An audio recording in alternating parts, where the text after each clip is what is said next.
മനുഷ്യത്വം മരവിച്ചിട്ടില്ലാത്ത മനുഷ്യർക്ക് ഇത് കണ്ടു നിൽക്കാനാവില്ല. ഇത് ഫലസ്തീനിലെ ഗസ എന്ന് പറയുന്ന പ്രദേശം. ഇവിടെ ഒരുപാട് മനുഷ്യരെ കൊന്നു തള്ളുകയാണ് ഇസ്രായേൽ എന്ന നരഭോജികൾ. പിഞ്ചുമക്കൾ പിടഞ്ഞു വീണ് മരിക്കുന്ന ദൃശ്യങ്ങളും നമ്മൾ കണ്ടുകൊണ്ടിരിക്കുകയാണ്. മനുഷ്യത്വം മരവിച്ചിട്ടില്ലാത്ത ഓരോ മനുഷ്യനും ഇത് കണ്ടു നിൽക്കാനാവുമോ എന്ന് നമ്മൾ പരിശോധിച്ചു നോക്കേണ്ടതുണ്ട്. കാരണം അത്രമേൽ ക്രൂരതയോടുകൂടിയാണ് നെതന്യാഹു എന്ന് പറയുന്ന ക്രൂരനായ ഭരണാധികാരി ചെയ്തുകൊണ്ടിരിക്കുന്ന ക്രൂരതകൾ.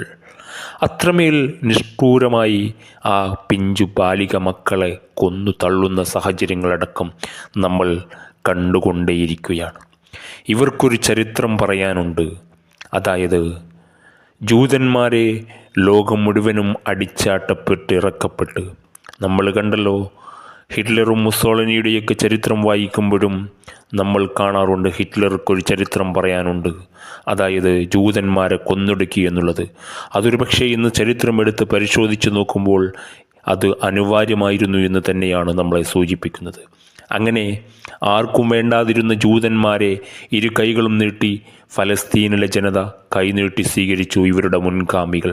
അതിൻ്റെ പ്രത്യാഘാതമാണ് ഇന്ന് അവരുടെ പിന്മുറക്കാർ അനുഭവിച്ചു കൊണ്ടിരിക്കുന്നു എന്ന് പറയാതെ വയ്യ.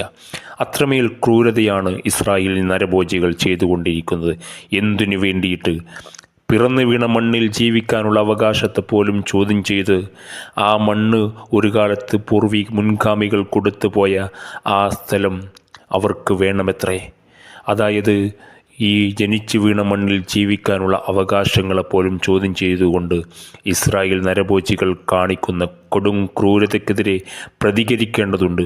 നമ്മൾ പല രൂപത്തിലും പ്രതിഷേധം രേഖപ്പെടുത്തേണ്ടതുണ്ട്. ഇസ്രായേലികളുടെ കൊടും ക്രൂരത അവസാനിപ്പിക്കേണ്ട സമയം അതിക്രമിച്ചിരിക്കുന്നു. അതുകൊണ്ട് പ്രതികരിക്കാൻ പല രൂപങ്ങളുണ്ട്. അതിലോട്ട് മുന്നോട്ട് പോകുക. ഇസ്രായേൽ എന്ന നരഭോജികൾക്ക് ആ രാജ്യത്തെ കീഴടക്കാൻ, ഗസയെ അവർക്ക് അവിടെ സുരക്ഷിതമാക്കി കയ്യിലാക്കാൻ വേണ്ടി ശ്രമിക്കുമ്പോഴാണ് നമ്മൾ ഈ മണ്ണിൽ നിന്ന് നമുക്ക് പ്രതിഷേധിക്കാൻ പറ്റുന്ന പല രൂപങ്ങളുണ്ട്.